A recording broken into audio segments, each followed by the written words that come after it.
These are British troops and Iraqi police as they prepare for a raid on a farmhouse near Azubair in southeastern Iraq.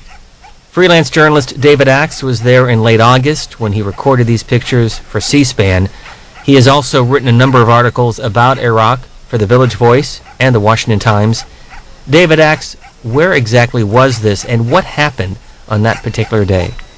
As you can see from this map, the city of Azubair is about 10 miles west of Basra, which is the largest city in southern Iraq. When I was there in late August, the British military, in conjunction with 2 Iraqi security forces, conducted a series of raids on farmhouses in the outskirts of Azubair, acting on tips they had received that the farmhouses contained illegal weapons. Everyone in Iraq is permitted to have 1 AK-47 per household, actually, and 1 clip. But anything beyond that requires special permission. So oftentimes neighbors will phone in that they have seen someone with a stash of weapons, and the British military will liaise with Iraqi security forces to check it out. Raids like that are a weekly, if not daily, occurrence for British forces, and represent these days the high end of the spectrum of military operations in southern Iraq. In absence of general revolt and mass insurgency, raids are as intense as it gets. But British forces are prepared for spikes in violence and for things to get as bad as they did last year when British forces were in open combat with Muqtada al-Sadr's forces. If he wills it, southern Iraq can be a lot like Baghdad.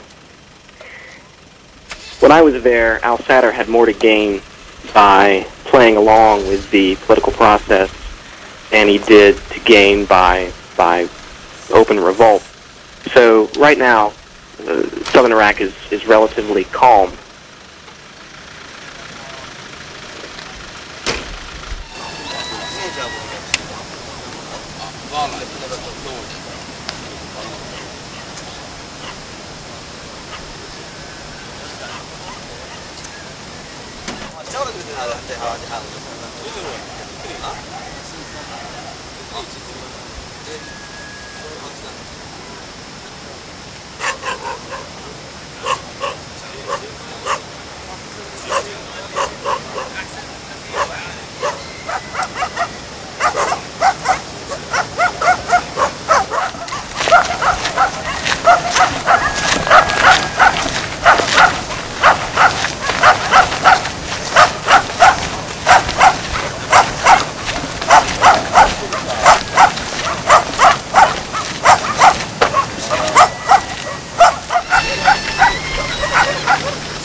What we're seeing here is a joint operation being conducted by the British Army, the Iraqi Police Service, in particular their TSU or Tactical Support Unit, and the British Army, the TSU, and the Iraqi Army.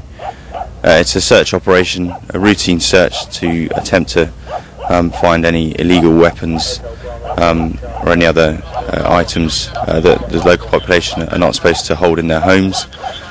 And really the way that it's worked is that the tactical support unit from the Iraqi police actually do the knock on the door and the enter. The British Army retain the specialist search capability, so once the Iraqis have gone in and have decided and cleared the houses, the British Army go in and they do the search, and then the cordon on the outside is being held currently by the Iraqi Army, and also the police are providing patrols around the outside to provide security.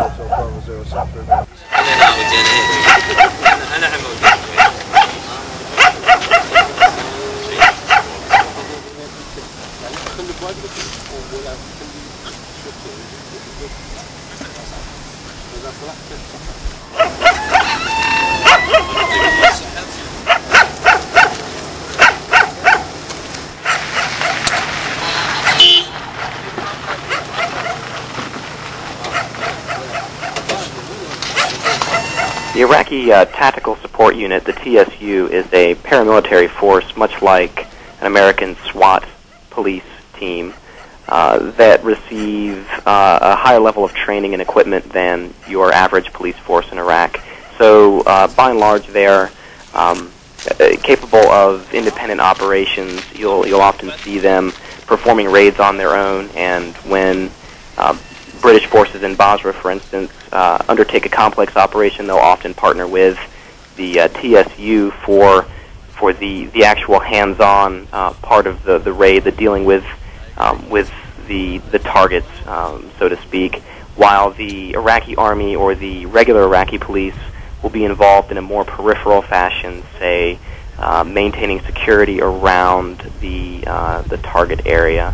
So the TSU is a higher order of Iraqi police, much smaller, much fewer in number, but much more capable than the average police force.